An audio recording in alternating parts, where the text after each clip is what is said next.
Some very tragic NFL news today as the legendary Pittsburgh Steelers running back Franco Harris passed away today. Franco Harris died just days before he was going to be honored at Heinz Field in the game between the Las Vegas Raiders and the Pittsburgh Steelers, which ironically were the two teams involved in the Immaculate Reception that was held 50 years ago to the day, almost to the day.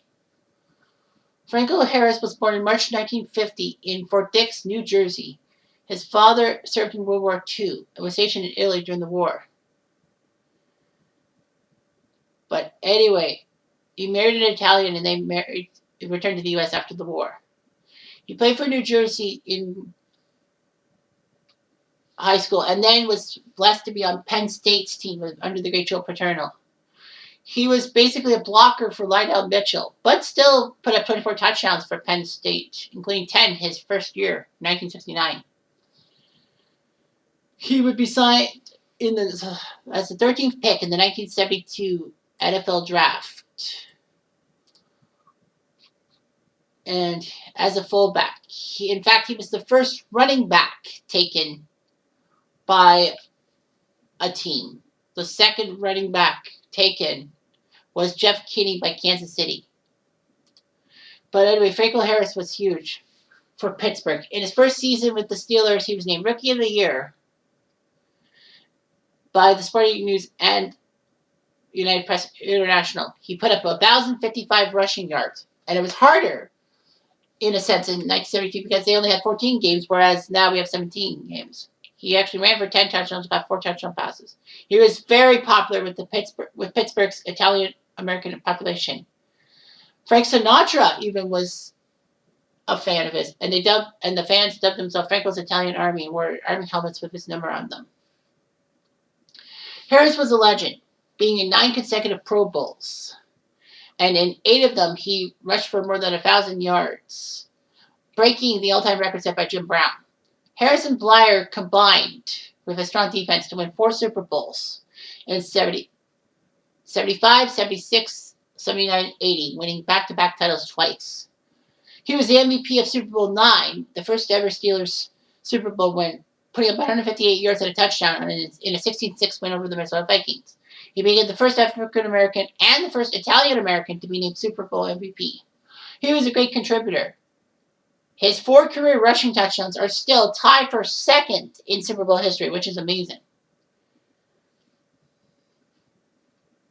Anyway, Harris would be the career rushing leader after O.J. Simpson's retirement. Franco Harris figured that he was going to be coming close to Jim Brown's rushing record. He asked the Rooney family, the Pittsburgh Oilers, for a pay raise. Unfortunately, though, they refused. The Steelers would release him during training camp, and then he would sign on with Seattle, playing only 8 games, putting up 170 yards that season, just coming under 200 yards short of Jim Brown's record. Walter Payton would break that record. That's it. But he still put up over 12,000 yards in the NFL. His 12,120 yards are 12th all-time in the NFL as of today, and his 91 rushing touchdowns are tied for 10th with fellow Pittsburgh legend Jerome Bettis. The Steelers decided to retire Franco Harris's number 32, meaning only the 3rd time the Steelers have officially retired a uniform number. Ernie Stautner's number 70 and Mejo Green 75 have retired. It's kind of shocking that Lynn Swann, Terry Bradshaw, those guys don't have their numbers retired. But they took 32 out of circulation ever since he left the team. But this would have been an amazing event on December 24th, and unfortunately 3 days earlier, he passed away. He co-owned a bakery with Lionel Mitchell, who was his teammate at Penn State. And they were legends and all that. In fact, they rescued a sausage company in Baltimore, becoming the first African-American owned business to go public in the United States. Harris was co-owner of the Pittsburgh Passion in 2011, which is part of the Women's Football Alliance. All that. Unfortunately, Franco Harris would be known for making comments and supporting Joe Paterno during the Penn State child sex abuse scandal, which really rocked Penn State. Franco's son, Franco Harris Jr., a.k.a. Doc, was a third-party candidate in the 2009 Pittsburgh election and actually took 2nd place. Franco's younger brother, Pete Harris, played for Penn State for football, but died of a heart attack in 2006 at age 49. Of course, in popular culture, he was part of the Immaculate Reception.